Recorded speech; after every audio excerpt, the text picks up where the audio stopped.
कहानी south Korea से शुरू होती है, जहां हम किम नाम के एक आदमी को फोन पर लोन कंपनी की एम्प्लॉई से बात करते हुए देखते हैं। उसे बताया जाता है कि उसका असली लोन $75,000 था, लेकिन लेट पेमेंट्स और इंटरेस्ट की वजह से अब यह बढ़कर $2,10,000 हो चुका है। किम यह बात बहुत शांत होकर सुनता है, लेकिन अंदर ही अंदर उसकी हालत टूट चुकी थी। कॉल खत्म करने के बाद वह हान रिवर के ऊपर बने एक ब्रिज पर जाता है। उसे लगता है कि अब उसकी जिंदगी में बचा ही क्या है। इसी निराशा में वह नदी में कूद जाता है, यह सोचकर कि शायद उसकी सारी प्रॉब्लम्स यहीं खत्म हो जाएंगी। लेकिन कुछ देर बाद जब किम की आंख खुलती है तो वह खुद को जिंदा पाता है। वह एक छोटे से आइलैंड के किनारे पड़ा होता है। आसपास कोई इंसान नहीं था। वह घबराकर इधर उधर देखता है और उसे समझ आ जाता है कि वह हान रिवर के बीच बने एक सुनसान आइलैंड पर आ गिरा है। शुरू में किम को लगता है कि थोड़ी देर में कोई न कोई उसे देख लेगा और मदद के लिए आ जाएगा, इसलिए वह कार्डबोर्ड और न्यूज़पेपर की मदद से अपने लिए एक छोटा सा ब्लैंकेट बनाता है और वहीं सो जाता है। अगले दिन वह पास से गुजरती एक बोट की आवाज से जागता है। किम भागकर मदद मांगने की कोशिश करता है। वह चिल्लाता है, हाथ हिलाता है, लेकिन बोट में मौजूद लोग उसकी बात समझ ही नहीं पाते। एक आदमी उसे देखता जरूर है, मगर उसे लगता है जैसे किम बस यूं ही हाथ हिला रहा है, इसलिए वह भी जवाब में हाथ हिलाकर आगे बढ़ जाता है। किम बहुत निराश हो जाता है। वह और जोर जोर से मदद के लिए पुकारता है,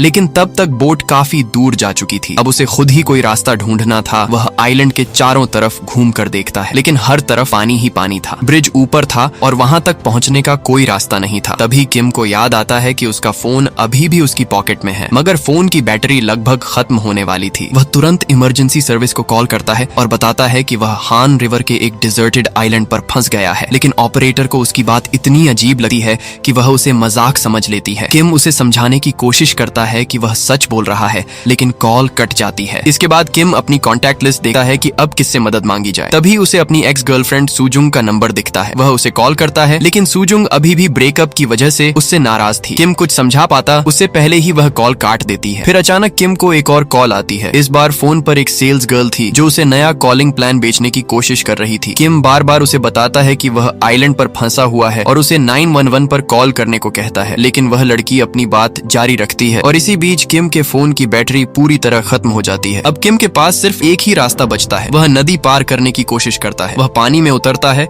और धीरे धीरे आगे बढ़ता है, लेकिन जैसे ही वह गहरे हिस्से में पहुंचता है उसकी हालत खराब हो जाती है। दरअसल किम को स्विमिंग आती ही नहीं थी। वह पानी में हाथ पैर मारने लगा है और लगभग डूबने ही वाला होता है, लेकिन किसी तरह वह वापस किनारे पर लौट आता है। अब उसके पास न फोन था न मदद मांगने का कोई तरीका। थकर वह अपने पुराने फैसले की तरफ लौटता है। उसे एक लंबा पेड़ दिखता है। वह अपनी टाई को रोप की तरह बांधता है, एक पत्थर पर खड़ा होता है और टाई अपने गले में डाल लेता है। लेकिन जैसे ही वह अपने पैर के नीचे से पत्थर हटाने वाला होता है, अचानक उसका मन बदल जाता है। वह टाई उतार देता है। उसी समय उसके पेट में भूख की वजह से दर्द उठता है। तभी उसकी नजर अपने सामने लगे लाल फूलों पर पड़ती है। ये साल्विया फ्लावर्स थे। किम ने सालों से उन्हें टेस्ट नहीं किया था। वह एक फूल तोड़कर छकता है। उसका टेस्ट इतना मीठा होता है कि उसकी आंखों में आंसू आ जाते हैं। उसे एहसास होता है कि जिंदगी में अब भी छोटी छोटी चीजें बची हुई हैं। यह महसूस करने के बाद किम खड़ा होता है और सोचता है कि मरना तो बाद में भी हो सकता है। अभी उसे इस आइलैंड पर सरवाइव करना होगा जब तक किसी तरह मदद नहीं आ जाती। इसके बाद वह खुद को संभालता है। वह नदी का पानी पीता है। जंगल में उसे कुछ मशरूम्स मिलते हैं और वह उन्हें खाने लगता है। फिर वह लकड़ियां इकट्ठी करता है और पूरी शाम फायर जलाने की कोशिश में लगा रहता है ताकि रात में ठंड से बच सके। कुछ देर बाद किम अपनी पॉकेट और वॉलेट चेक करता है। उसके पास कई क्रेडिट कार्ड्स थे जिनके बिल्स भरना अभी बाकी थे। वह एक एक करके उन कार्ड्स को देखता है और समझ जाता है कि शहर में ये कार्ड्स उसकी परेशानी की वजह थे, मगर इस आइलैंड पर उनकी कोई कीमत नहीं थी। गुस्से में वह उन कार्ड्स को फेंक देता है। पहली बार उसे महसूस होता है कि जीने के लिए इन चीजों की जरूरत नहीं है। वह बिना बैंक लोन और बिल्स के भी सांस ले सकता है और शायद पहली बार उसे सच में थोड़ी आजादी महसूस होती है। अगले दिन किम आइलैंड पर अपनी नई जिंदगी शुरू करता है। वह हर उस चीज को इकट्ठा करने लगता है जो उसके काम आ सकती थी। उसे एक लिक्विड सोप की बॉटल मिलती है। फिर उसे एक अम्यूजमेंट पार्क राइड का कैबिन भी मिलता है जो डक के शेप का था। बहुत मेहनत के बाद किम उस कैबिन को खींचकर ब्रिज के नीचे ले आता है। अब वही उसका छोटा सा घर बन जाता है। वह पेड़ों, पौधों और ब्रांचेस की मदद से अपने लिए एक आरामदायक बेड भी बना लेता है। कुछ देर आराम करने के बाद उसे फिर खाने की तलाश करनी पड़ती है। वह कचरे से एक बैग बनाता है और उसकी मदद से रिवर में फिश पकड़ने की कोशिश करता है। जब वह कम गहरे पानी में कुछ ढूंढ रहा होता है तो उसे पानी में कुछ हिलता हुआ दिखता है। किम तुरंत उस पर हमला करता है, लेकिन अगले ही पल पता चलता है कि जिसे वह फिश समझ रहा था वह उसका अपना पैर था। उसके पैर में चोट लग जाती है और वह दर्द से तड़पते हुए पानी से बाहर आता है। इसके बावजूद वह हार नहीं मानता। इस बार वह कचरे से एक नेट बनाता है, लेकिन फिश पकड़ने की उसकी सारी कोशिशें फिर भी नाकाम हो जाती हैं। अब किम सिर्फ मशरूम्स खा खा कर थक चुका था। वह कुछ और खाने के लिए आइलैंड में घूमता है। तभी उसे एक पेड़ पर बर्ड का नेस्ट दिखाई देता है। वह ऊपर चढ़ने की कोशिश करता है, लेकिन उसने शायद पहले कभी ठीक से पेड़ पर चढ़ाई नहीं की थी। काफी मुश्किल से वह थोड़ा ऊपर पहुंचता है, मगर उसकी हालत खराब हो जाती है। तभी नेस्ट वाली बर्ड उस पर बैठ कर देती है और किम किसी तरह नीचे उतरता है। इसके बाद वह नदी के पास जाकर खुद को साफ करता है, लेकिन किस्मत से नहाते समय उसे पानी में एक मछली तैरते हुए दिखती है। इस बार किम उसे पकड़ने में कामयाब हो जाता है। आखिरकार उसे खाने के लिए मशरूम्स के अलावा कुछ और मिल जाता है। बस इसी तरह दिन गुजरने लगे हैं। धीरे धीरे किम फिश पकड़ने के साथ साथ बर्ड्स पकड़ना भी सीख जाता है। खाने के बाद वह खुले मैदान में बैठता है। उसके पास करने के लिए ज्यादा कुछ नहीं था, लेकिन फिर भी उसके चेहरे पर एक हल्की सी मुस्कान रहती थी, क्योंकि उसने कभी सोचा भी नहीं था कि दुनिया से इतना दूर होकर उसे इतनी शांति मिल सकती है। अब कहानी शहर के दूसरे हिस्से में एक लड़की की तरफ बढ़ती है। उसका नाम जुंग यॉन था। वह एंग्जाइटी और अकेलेपन से इतनी परेशान थी कि पिछले कई सालों से अपने रूम से बाहर नहीं निकली थी। वह अपने पेरेंट्स से भी ठीक से बात नहीं करती थी। बाहर जाकर गार्बेज फेंकना तो दूर, वह हर चीज प्लास्टिक बैग्स में भरकर अपने रूम में ही जमा करती रहती थी। उसका खाना भी दरवाजे के नीचे से अंदर दिया जाता था। लेकिन इतने बंद कमरे के बावजूद जुंगयन की अपनी एक फिक्स्ड रूटीन थी। वह सुबह अपने पिता के घर से जाने के बाद उठी थी, फिर कमरे के अंदर ही खुद को रेडी करती, जैसे सच में बाहर किसी काम पर जा रही हो। वह अपने ब्रेकफास्ट की कैलोरीज गिनती थी, पीडोमीटर पर स्टेप्स पूरे करती थी, फिर कंप्यूटर पर अपना काम शुरू कर देती थी। बीच बीच में वह खाना खाती, क्लीनिंग करती, एक्सरसाइज करती और खुद को बिजी रखने की कोशिश करती। जुंगयन सोशल मीडिया भी बहुत इस्तेमाल करती थी, लेकिन वहाँ वह अपनी असली आइडेंटिटी में नहीं रहती थी। उसने कई फेक प्रोफाइल्स बना रखी थी, जहाँ वह एडिटेड फोटोज और झूठी लाइफस्टाइल के पीछे छुपी रहती थी। उसके लिए असली होना जरूरी नहीं था। लोगों के कमेंट्स और रिप्लाईज ही उसकी बनाई हुई दुनिया को सच बना देते थे। दिन के आखिर में जब उसके पेरेंट्स सो जाते थे, तब जुंगयन अपना पसंदीदा काम करती थी। वह अपने कैमरा से चांद की फोटोज लेती थी। उसे चांद इसलिए पसंद था क्योंकि वहाँ कोई नहीं था, और जहाँ कोई न हो वहाँ वह खुश थी। जुंगयन अपने रूम में रहते हुए भी खुद को एक बिजी इंसान की तरह दिखाने की कोशिश करती थी, लेकिन सच यह था कि वह अपने कमरे की 4 दीवारों में कैद थी। साल में सिर्फ 2 बार ऐसा दिन आता था जब शहर में सिविल डिफेंस ड्रिल की वजह से सब कुछ देर के लिए रुक जाता था। उस समय सड़कें खाली हो जाती थीं और जुंगयन को दुनिया चांद जैसी लगती थी। उसे ऐसा लगता था जैसे जिंदगी का बोझ कुछ देर के लिए हल्का हो गया हो। ऐसे ही एक दिन वह अपने बड़े लेंस से शहर को देख रही थी। तभी उसकी नजर हान रिवर के आइलैंड पर पड़ती है। वहाँ उसे किम दिखाई देता है। पहले तो उसे लगता है कि कोई अजीब आदमी आइलैंड पर है, लेकिन फिर वह देखती है कि किम अपनी टाई से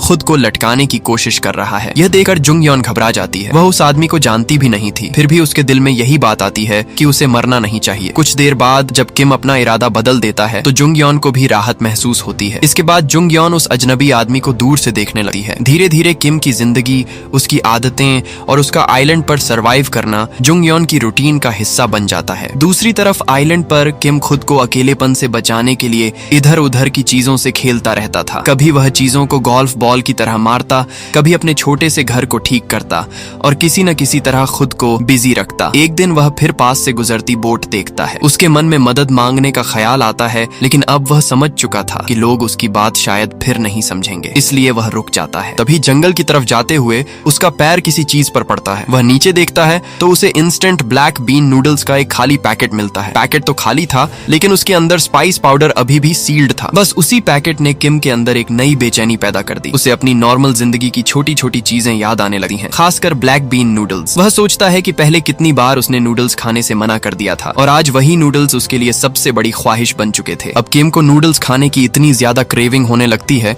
कि वह पूरी रात उसी के बारे में सोचता रहता है। अगले दिन वह फैसला करता है कि अगर नूडल्स कहीं से मिल नहीं सके तो वह खुद नूडल्स बनाएगा। वह जमीन खोदता है और सीड्स ढूंढने की कोशिश करता है। उसे लगता है कि अगर किसी तरह कुछ उगा लिया जाए तो शायद वह अपने लिए नूडल्स बना सके, लेकिन शुरुआत में उसे कुछ भी नहीं मिलता। भूख और क्रेविंग बढ़ती जाती है। एक पल के लिए वह सोचता है कि स्पाइस पाउडर सीधे मुंह में डाल ले, लेकिन फिर वह खुद को रोक लेता है, क्योंकि वह इतने कीमती स्पाइस को यूं वेस्ट नहीं करना चाहता था। थकर वह अपने डक कैबिन में लेट जाता है। तभी अचानक उसके दिमाग में एक आइडिया आता है। वह सोचता है कि बर्ड्स सीड्स खाते हैं, अगर वे सीड्स डाइजेस्ट नहीं कर पाते तो उनकी बीट में जरूर कुछ सीड्स बचे होंगे। बस फिर किम बर्ड पूप इकट्ठा करने लगता है। वह एक मेटल पीस की मदद से उस जगह से बीट स्क्रैपिंग करता है जहां बर्ड्स बहुत ज्यादा बैठती थी। उसे उम्मीद थी कि इसी में कहीं कोई सीड मिल जाएगा। इसके बाद वह आइलैंड पर फार्मिंग के लिए जगह तैयार करता है। वह सॉइल चुनता है, पत्थर हटाता है, जमीन में फरोज बनाता है और फर्टिलाइजर के लिए भी इंतजाम करता है। उसे खुद हैरानी होती है कि जरूरत पड़ने पर इंसान का दिमाग कितनी तेजी से काम करने लगता है। आखिरकार वह बीट से मिले सीड्स जमीन में डाल देता है। अब उसके पास इंतजार करने के अलावा कोई रास्ता नहीं था, लेकिन इस बार इंतजार भी उसके लिए उम्मीद जैसा था। करीब 2 महीने गुजर जाते हैं। इस दौरान जुंग यॉन दूर से किम को देखती रहती है। उसे किम में एक अजीब सी आजादी नजर आती थी। वह अकेला था लेकिन अपने तरीके से जी रहा था। जुंग यॉन भी शायद वैसी ही शांति चाहती थी। किम की वजह से जुंग यॉन के अंदर भी हिम्मत पैदा होने लगी है। उसने सालों से अपना रूम नहीं छोड़ा था, लेकिन अब उसे उस आदमी से बात करनी थी। डर अभी भी था, मगर इस बार बात करने की इच्छा डर से ज्यादा मजबूत हो गई। वह वार्म क्लोथ्स पहनती है, हेलमेट लगाती है और धीरे धीरे अपने अपार्टमेंट से बाहर निकलती है। वह लोगों से बचते हुए ब्रिज तक पहुंचती है। फिर अपने बैकपैक से एक बॉटल निकालती है जिसमें उसने एक मैसेज रखा था। जुंग यॉन वह बॉटल आइलैंड की तरफ फेंक देती है, लेकिन बदकिस्मती से बॉटल किम तक पहुंचने के बजाय पेड़ की ब्रांचेस में अटक जाती है। अगले दिन जब जुंग यॉन कैमरा से देखती है तो उसे पता चलता है कि मैसेज अभी तक किम तक पहुंचा ही नहीं। यह देखकर वह बहुत उदास हो जाती है। इसी तरह 3 और महीने गुजर जाते हैं। अब किम की दाढ़ी और बाल बढ़ चुके थे और वह आइलैंड की जिंदगी में पूरी तरह ढल चुका था। वह पेड़ों पर चढ़ना सीख गया था, ब्रेकफास्ट के लिए अंडे इकट्ठे करता था और अपने छोटे से खेत का ध्यान रखता था। उसने एक कैन, लकड़ी के टुकड़ों और अपने पुराने सूट की मदद से एक स्केयरक्रो भी बना लिया था ताकि बर्ड्स उसकी फसल को नुकसान न पहुंचाएं। फिर एक दिन किम देखता है कि जमीन से एक छोटा सा पौधा बाहर निकल आया है। यह देखकर वह खुशी से भर जाता है। इतने लंबे इंतजार के बाद उसकी मेहनत सच में रंग लाने लगी थी। उसी दौरान एक दिन उसे पेड़ की ब्रांच में फंसी हुई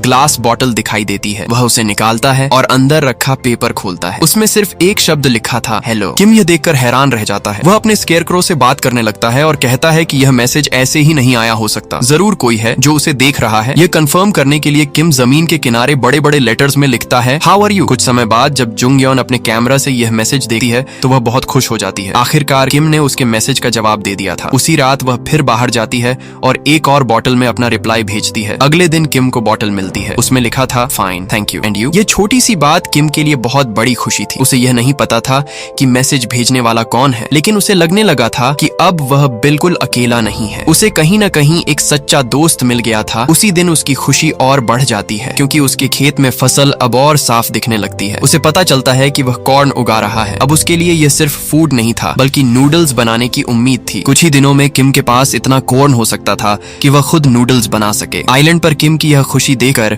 जुंग यॉन भी खुश हो जाती है। वह सोचती है कि उसे किम को एक स्पेशल गिफ्ट भेजना चाहिए। जुंग यॉन एक रेस्टोरेंट में कॉल करती है और कहती है कि ब्लैक बीन नूडल्स हान रिवर के बीच बने बैम आइलैंड पर डिलीवर करने हैं। ये एड्रेस सुनकर डिलीवरी गाय पहले तो कंफ्यूज हो जाता है क्योंकि वहां किसी नॉर्मल घर या बिल्डिंग का नामो निशान नहीं था, लेकिन जुंग यॉन उसे ज्यादा पैसे देने को तैयार हो जाती है, इसलिए वह मान जाता है। डिलीवरी गाय एक डक बोट किराए पर लेता है और काफी मुश्किल से आइलैंड तक पहुंचता है। वहां वह किम को अकेले रहते देखकर हैरान रह जाता है। फिर भी वह अपना काम करता है और जुंग यॉन की तरफ से भेजे गए नूडल्स किम के सामने रख देता है। रेस्टोरेंट की तरफ से वह एक एक्स्ट्रा डिश भी साथ लाया था। दूर अपने रूम से जुंग यॉन कैमरा के जरिए यह सब देख रही थी। वह किम का रिएक्शन देखना चाहती थी। उसे लगा था कि इतने महीनों से नूडल्स के लिए तरस रहा किम ये गिफ्ट देखकर बहुत खुश होगा, लेकिन किम का रिएक्शन बिल्कुल अलग था। वह नूडल्स लेने के बजाय सारी डिशेस डिलीवरी गाय को वापस कर देता है। वह उससे कहता है कि यह खाना उसी औरत को वापस दे दो जिसने भेजा है। डिलीवरी गाय परेशान हो जाता है, लेकिन आखिरकार डिशेस वापस लेकर जुंग यॉन के घर पहुंचता है। जैसे ही जुंग यॉन दरवाजा खोलती है, वह उससे पूछती है कि क्या हुआ। डिलीवरी गाय बताता है कि आइलैंड वाले आदमी ने कहा है उसके लिए ब्लैक बीन नूडल्स सिर्फ खाना नहीं है, वे उसकी होप है। वह अपने नूडल्स खुद बनाना चाहता है। जब तक उसके अंदर नूडल्स खाने की इच्छा जिंदा है तब तक वह आइलैंड पर रहेगा और अपने खेत में मेहनत करता रहेगा। ये सुनकर जुंग यॉन को किम की बात समझ आ जाती है। किम ने उसका गिफ्ट इसलिए वापस नहीं किया था कि उसे उसकी परवाह नहीं थी। असल में वह अपनी उम्मीद को जिंदा रखना चाहता था। वह अपने हाथों से बनाए नूडल्स का इंतजार कर रहा था। बाद में जुंग यॉन वही नूडल्स खुद खाती है। हर बाइट के साथ उसे ऐसा महसूस होता है जैसे वह किम की होप को टेस्ट कर रही हो। इतनी दूर होने के बावजूद किम की जिंदगी अब जुंग यॉन पर असर डालने लगी थी। अगली सुबह जुंग यॉन अपने रूम से बाहर निकलती है और अपनी मदर से बात करती है। इतने लंबे समय बाद बेटी को सामने देखकर उसकी मदर हैरान रह जाती है। वह उससे पूछती है कि क्या उसे कुछ चाहिए। जुंग यॉन कहती है कि उसे कॉर्न के सीड्स, पॉट्स और कुछ गार्डनिंग की चीजें चाहिए। किम से इंस्पायर होकर वह भी अपने रूम में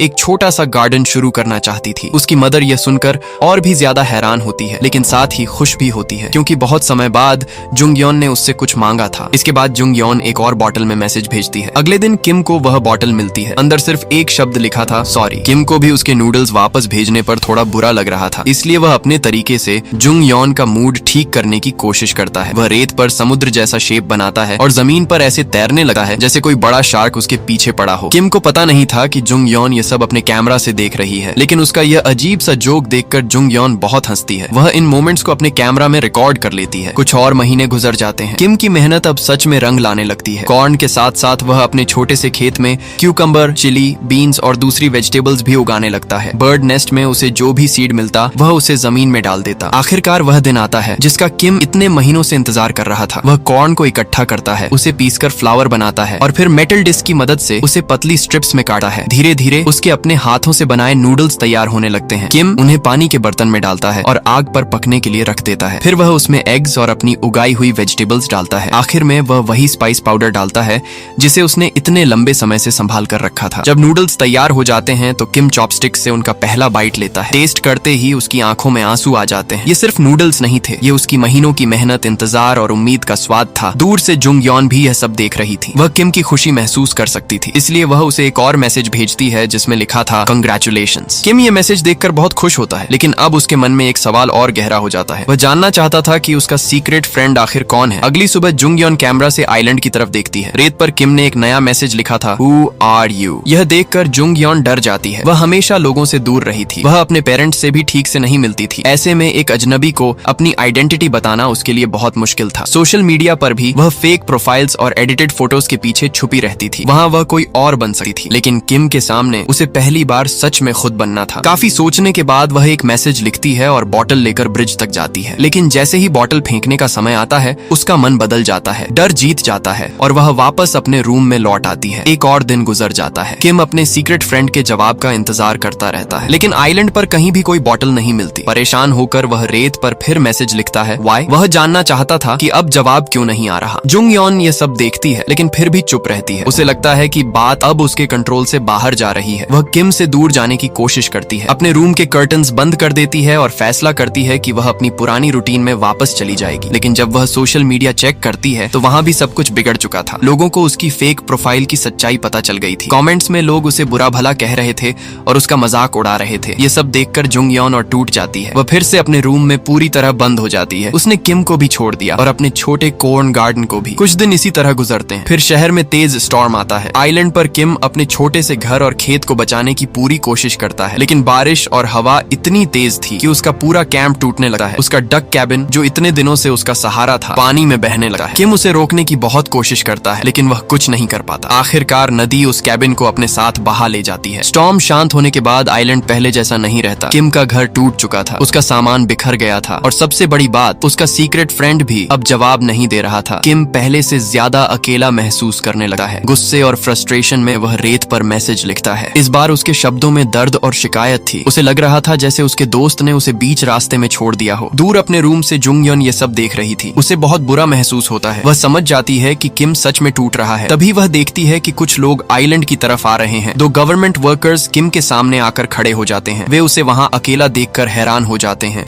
और उसे होमलेस आदमी समझ लेते हैं। वे उससे कहते हैं कि वह यहाँ नहीं रह सकता। किम साफ मना कर देता है। वह आइलैंड छोड़ना नहीं चाहता था। वह भागने की कोशिश करता है, लेकिन और गार्ड्स भी आगे खड़े होते हैं। कुछ ही पलों में वे सब किम को घेर लेते हैं। किम पूरी ताकत से मजाहमत करता है। वह चिल्लाकर कहता है कि यह उसकी जमीन है, उसका घर है, लेकिन गवर्नमेंट वर्कर्स उसे पकड़ लेते हैं। उनका लीडर उसे बताता है कि यह आइलैंड कंजर्वेशन एरिया है। यहाँ आम लोगों का आना मना है। ये गवर्नमेंट लैंड है, इसलिए किम यहाँ रहने का कोई दावा नहीं कर सकता। लेकिन किम उनसे बार बार कहता है कि उसे यहीं रहने दो। वह कोई बुरा काम नहीं करेगा, उसे बस वहीं रहना है। वह अपने दोस्त के रिप्लाईज लेना चाहता है, क्योंकि किम को डर था कि अगर वह इस आइलैंड से चला गया तो वह अपने उस दोस्त को कभी नहीं जान पाएगा जिसने इतने समय तक उससे बात की थी, जिसने उसके अकेलेपन में उसका साथ दिया था। लेकिन गवर्नमेंट वर्कर्स उसकी कोई बात नहीं सुनते। वे उसे उठाते हैं, स्केयरक्रो पर पड़ा उसका पुराना सूट वापस देते हैं और फिर उसे बोट में बैठाकर आइलैंड से दूर ले जाते हैं। अपने रूम से यह सब देखकर जुंग यॉन बेचैन हो जाती है। वह समझ जाती है कि किम को जबरदस्ती उसकी छोटी सी दुनिया से बाहर निकाला जा रहा है। वह उसकी मदद करना चाहती थी, लेकिन समझ नहीं पा रही थी कि करे क्या। काफी सोचने के बाद जुंग यॉन फैसला करती है